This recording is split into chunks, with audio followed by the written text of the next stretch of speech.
team swims through the Epstein swamp, a place where sunlight goes to die. And instead of answers, we get smoke. Smoke grenades and rage tweets fired into the sky and preemptively, like distress flares from a sinking ship. And where the fuck are the thousands of MAGA warlords? Where'd they go? The ones screaming to me, libtard, screaming TDS, hiding behind cheap insults, like scared little animals baring their little plastic teeth. Where'd you go? If he's your savior, stand up and defend the fucker with the facts, instead of playground graffiti. His speech about the current Iran war, about enemies within, about retribution, building up ICE to keep the people freaking quiet, about tightening his grip on the voting machinery of our country that decides who wins and who freaking loses.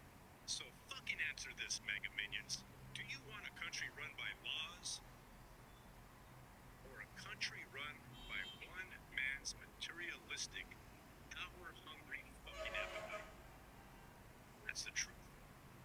Friendly reminder, I don't want to hear not one fucking Republican crying when their kid comes home in a casket from overseas because the copper-tone coward deemed them a worthy sacrifice. You chose this.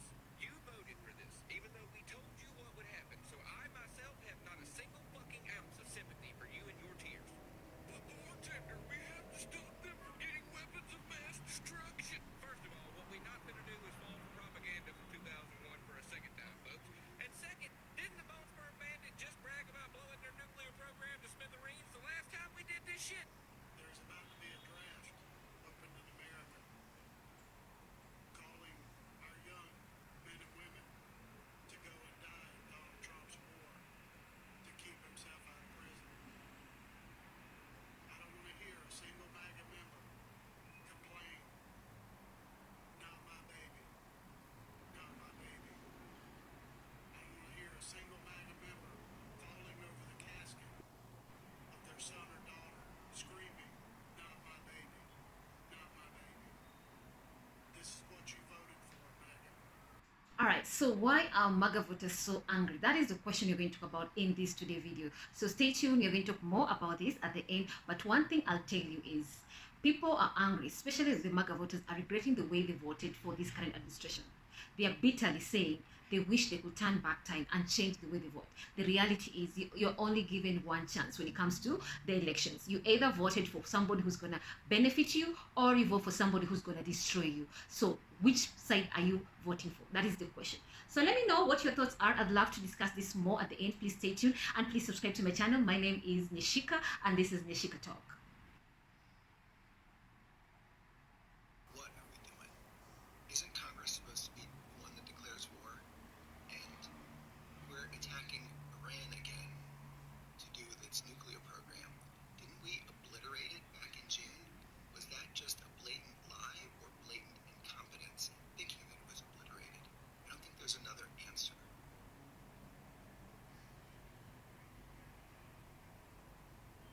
So we bombed them last June, right? Took out their nuclear plants, right?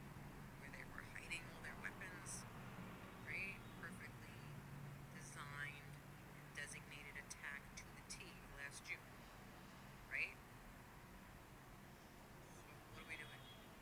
And why are we doing this? I'm a conservative. I'm a Republican, people. But this is not okay. Get out of the brainwashed mentality that you're all in. Step out of it for a second and look at the big picture here. What is actually going on and why is this happening? I can't be the only one that thinks this. As a Republican, as a conservative, I cannot be the only one. I know I'm not. Okay, first of all, the people that were Trump supporters are posting this clip of him. I don't know how many years ago it was, but anyway, it's being posted everywhere. Think of it. We've spent $8 trillion in the Middle East, and we're not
that they launched into the United States and they hit the United States, that would give the United States permission to go in and take over Iran, no backlash from anybody in the world, and they would take all that oil under them. And if you keep justifying, well, they've got all that oil, so why are they building nukes? They're not building nukes, and if they are, they're doing it for fucking defense, you idiots. Happy Saturday. I'm just jumping on to remind you that this administration needed Iran to happen to distract everyone from the fact that our president is in the Epstein files over 1,000,000 times. Yeah, that is a fact. Don't let them distract you. He was the anti-war candidate. No new wars. What the fuck happened to that, MAGA? No new wars. That's on y'all. That ain't on Trump because Trump's a certified liar. We already know he lies about everything. I am announcing today that the United States will withdraw from the Iran nuclear deal. In a few moments, I will sign a presidential memorandum to begin reinstating U.S. nuclear sanctions on the Iranian regime. We will be instituting the highest level of economic sanction.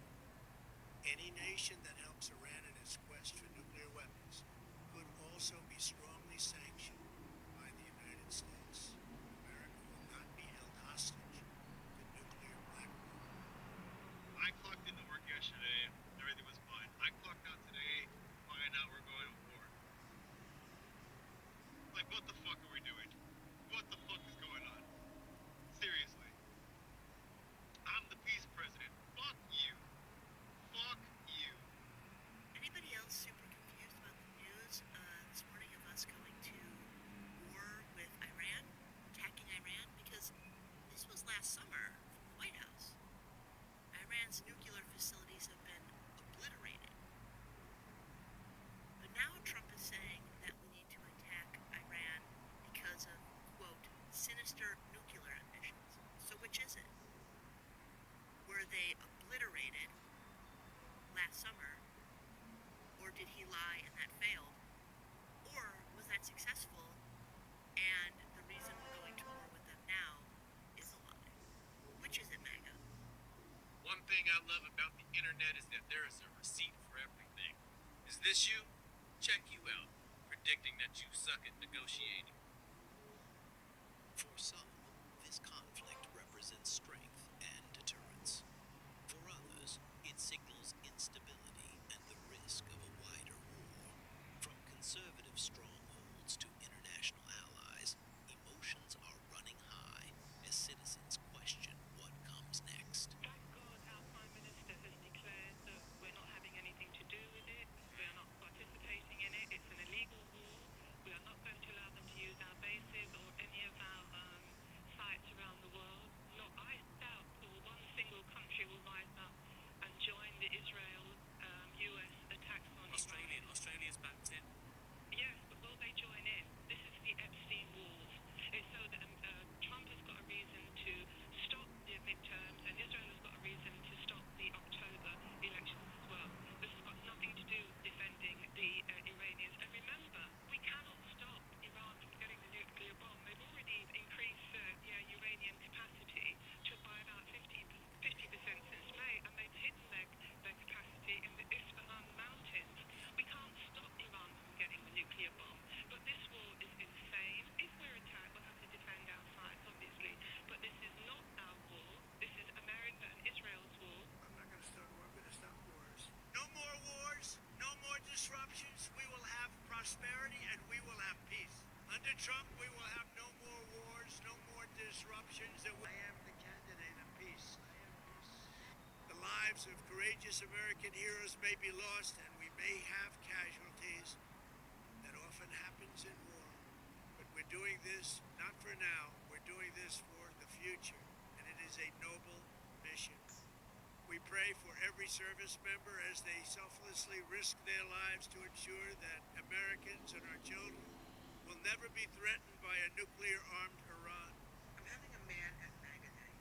I don't love to admit that, and I try really hard not to have those days all that often. But I woke up today, and we're bombing Iran.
life on the line for this country because literally you voted for this shit. You voted for the chaos that's coming our way, the chaos that we've already endured. All of this shit that's going on, you voted for it. If you voted for Trump, go enlist in the military so we don't have to do a draft. Go, this is your war to fight because you voted for it. You voted for this war, so go. Go, go, go, go, get your camos on. Go use that Second Amendment you constantly defend after school shootings. Go! Go! And don't say you didn't know he was gonna do this. We told you how many fucking times you still voted for him. You knew what he was capable of and you still voted. Go! Get your camo on! Hurry, get your camo on! The fucking tanks are leaving without you. You think I should get on the front lines and help Iran and fight for the people? Why would I do that? I'm an American and I'm anti-war. Since you're pro-war, I think you should go hit your nearest recruitment office and sign up. Don't be a pussy though. Remember what you said here, front lines. And if you can't do it, how about your kids? If you don't have kids, how about your husband? Or wife? You know, it says Mrs., but if not then, one of your other family members or friends. You want it, so you do it.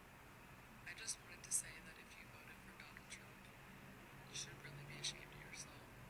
You think that he's a great person, that he's wonderful. You have lost yourself. Like, I'm serious. You have lost what it means to be human.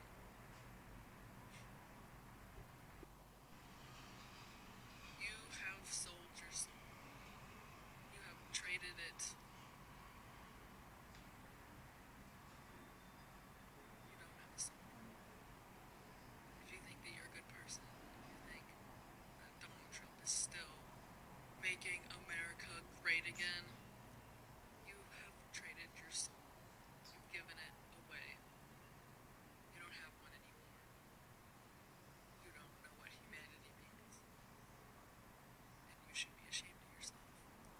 You can't take this back. You can't apologize. It doesn't mean anything. Alright, so we attack Iran. Everyone knows that. Everyone's seen it. The only people that this really benefits, it's not us.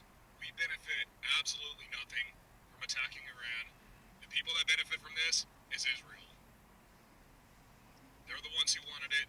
They are the ones who have the blackmail on all of the important people in the United States to make this happen. And now it's happened. We didn't need to. Do you really think those negotiations fell apart, or did we back out of them? This is what Iran's wanted this entire time, is to get us into another war. And it's happened so many times. 9/11, the false flag attacks on one of our ships to try and get us into yet another war. It's always been them. I think everyone pretty much knows that. Hey everybody, so earlier this morning, so like last night, the United States and I think Israel had like a joint operation the leader of Iran. So regime change wars are usually actually never work, like ever. They usually don't work. They never pan out. They usually cause a lot of casualties, a lot of chaos, a lot of destruction. Not a big fan of regime change wars. Not a fan of them at all. But I do trust President Trump. Maybe he knows something we don't know. Maybe he has a plan that we're not aware of. So that's all you can do. So just pray for countries involved, pray for America, pray for President Trump. Because you know that this is something he knows his base does not want. Everyone's going to go online and say that Trump is backstabbing the American people, he's backstabbing his base, etc. He knows his base doesn't want this. So just trust that he knows and that he has a plan to get out of it and to have a fix. Because the last thing you want is endless war in the Middle East again. We do not want that. We should not promote that. We should not tolerate that. Terrible idea. But in the meantime, pray for other countries involved. Pray for the, strong men and women that are participating in this event. Pray for President Trump. But to see what happens instead of, reacting such a negative way. We should just wait and see what happens because you never know. Maybe something will happen and be like, never saw that coming, and it will end up being like a huge success, or it could be a tremendous flop. So pray for America, pray for Trump, and we just have to see what happens.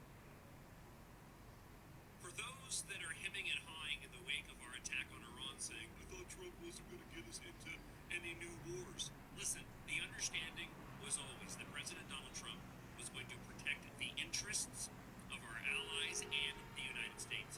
2016, 2020, 2024, President Donald Trump has always said we cannot allow Iran to build nuclear weapons because the entire planet knows that if Iran has nuclear weapons, it's not a matter of defense for them. When you have an enemy that says death to America, and they have consistently shown the ability to go and murder even their own citizens by the tens of thousands, you believe them when they say death to America.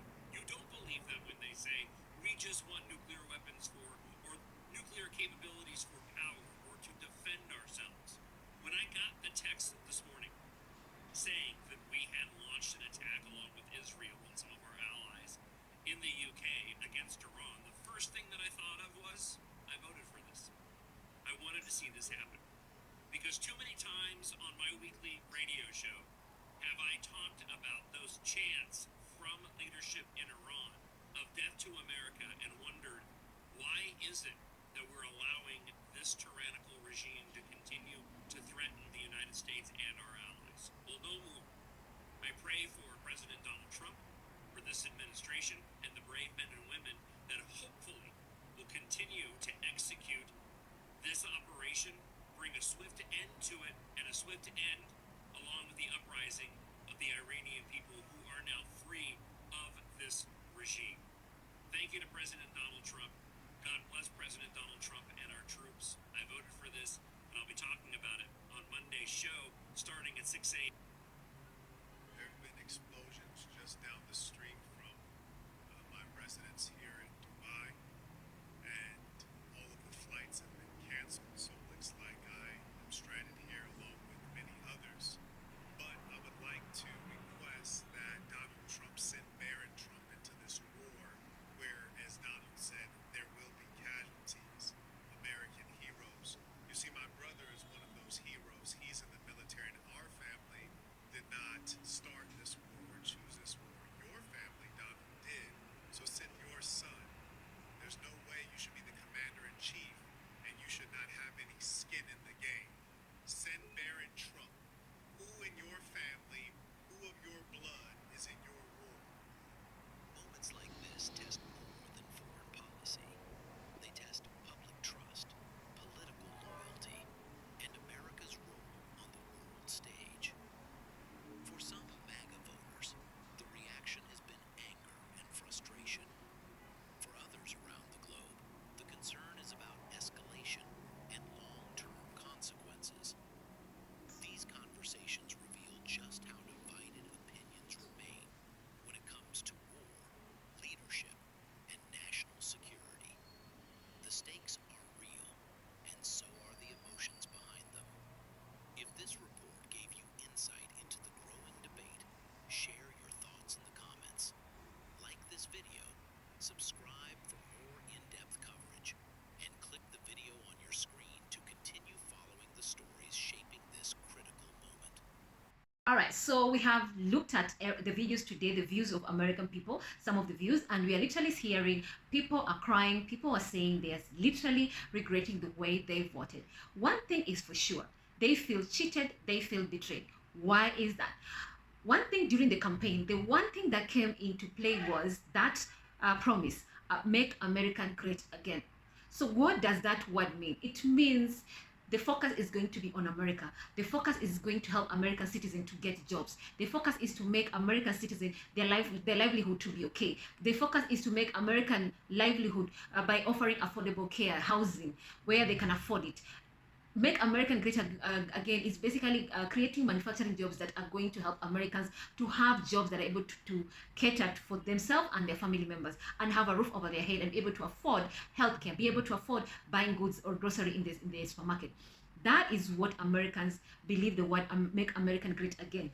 But fast forward 1 year down the line, we are seeing things have changed. We are seeing Americans have literally gone to war with Iran, which was against what he promised when he campaigned during the elections. And of course, we have seen the tariff war that happened just the other day, which also affected Americans' livelihood because people have been forced to pay grocery prices 2-3 times, because when you have tariffs placed on certain goods, the person who's gonna pay the cost in the long run is the consumer. And that's the reason why when you go to the supermarket, you find the price of eggs has doubled, you find the price of bread has doubled. When you go to the supermarket, you want to buy other goods and services, you are seeing they have doubled, triple, because at the end of the day, most of the products that America gets, they're usually coming from China. So yes, that tariff that was being added on certain goods, the person who's gonna pay it is the customer. Now, while many MAGAs supporters remain loyal, recent data from the year 2025 to 2026 indicates a notable rise in voter regret. The dissatisfaction stems from a perceived disconnect between the president's campaign promises, such as no more wars and economic prosperity, and the reality of his second term. So, right now there's a shift. The promise of no more war, it has already been broken. Right now, America is at war with Iran. America is at war with Iran, and this war, it's not like as if the current administration went to the House of Congress and talk about this, then the House of Senate to talk about this. No, it's literally Americans woke up in the morning and they were told, hey, we are at war. Surprise, we are at war. Basically this, and that's how the whole world also find out that America is at war with Iran. No discussion, no policy, nothing. It was just announced, the whole world plus Americans through the news, that the war has started. And now we are seeing the whole world is affected, because we've been told Iran, that Strait of Hormuz, is supplied 20% of oil across the whole world. That is a huge number, and we all know oil plays a crucial role in the economy, not only in America but the whole world. And yes, if you look at the gas prices right now, you're being told it has gone 3 times, even 4 times the prices. If you look at the stock market right now, it's bleeding red. Right now, you're being told things are not happening. Business people are losing money left, right, and center. People are losing jobs left, right, and center. So there's so much going on, and people's livelihood being torn apart as a result of policies that literally go against against what they promised during the election, and against what people felt that they voted for. And now people are saying, this is not what we voted for, this is not what we want. So how did we get here? That is the question most Americans are asking. So we're having this economic strain that everybody's feeling, and the cost of living, because right now you're seeing so many Americans are telling you, I'm having 3-4 jobs, but somehow I cannot pay my bills. I am forced to decide whether I'm going to pay rent, or I decide to live in my car, because right now I cannot afford my bills. I cannot afford, even if I'm working 2-3 jobs. That is how bad Americans are feeling. That is how bad Americans are suffering. So the impact of tariff also has really affected the American livelihood, because now people are forced to pay extra dollar to afford certain products. For example, maybe once upon a time, the price of eggs used to be a certain amount of money. Now, fast forward after the tariff, you're being told you have to chip in and pay twice the amount of the original price. So you see now, as a normal American who depends on their 9-to-5 job, they have to literally chip in, go through their pocket, add extra $100 to their budget, which most Americans are being told cannot afford, because they're being told over 50% of America, they have less than $100. Or less than $1,000 in their savings account. So meaning some Americans literally are using their credit card to be able to afford their daily needs, to be able to afford to pay their bills. They're using their credit, not savings card, no, they're not their debit card. They're using their credit card to pay bills, which is not supposed to be that way. Why? Because they don't have any saving whatsoever. Because life in America, it has become so expensive. Now, with this war that is happening right now, people literally are feeling it. And then there's this situation that happened just the other day, job losses and federal layoffs that happened just the other day. The push for government efficiency, often associated with the Department of Government Efficiency, or DOGE, has led to unexpected consequences for some supporters. MAGA voters working in federal roles have expressed shock and embarrassment after being fired despite high performance rating. Then we're having the cuts that are happening in the federal funding have threatened local services such as occupational therapy and healthcare benefit, that is Medicaid, which some supporters rely on. So all these budget cuts that are happening in the government has literally directly affected the normal lifestyle of Americans who are depending on this. For example, Medicaid. There is the Medicaid, that is Affordable Care Act. Other people know it as Obama Care Act. These budget cuts have been happening on it, and some people right now, they're being forced to chip in from their own pocket just in order to afford healthcare. And that's how bad it is. And some people literally cannot even afford that healthcare. Some people tell you, I don't go to the hospital or buy medicine because I cannot afford it. I just persevere until the pain goes away. That's how bad things are in America. So they also this hardline immigration enforcement, ICE, being deployed on streets. The way ICE has literally hijacked people or kidnapped people on the streets. Some people are not happy about the way they're doing it, and some people have felt like the way they're going about it is very, very wrong. And they're reminded like the way the Nazi used to do when they were trying to hunt down the Jewish during the time of the Nazis, trying to literally do away with the Jewish people during the World War II. So literally, some Americans are feeling that having ICE being deployed on the streets and the way they were kidnapping people and then they're taking people off the streets, and sometimes they treat people and sometimes they shoot people, is not right, is not correct. They feel like it's wrong. So yes, people right now are not happy about the whole situation. So what are your thoughts? Do you agree with this video? What are your I'd love to hear from you guys. And guys, thank you so much for watching my videos. Please subscribe to my channel. Thank you, thank you, thank you. And yes, I'll be sharing more information about what's happening in America, daily lives, and of course even the political side of things. Okay, thank you so much, and bye bye. God bless.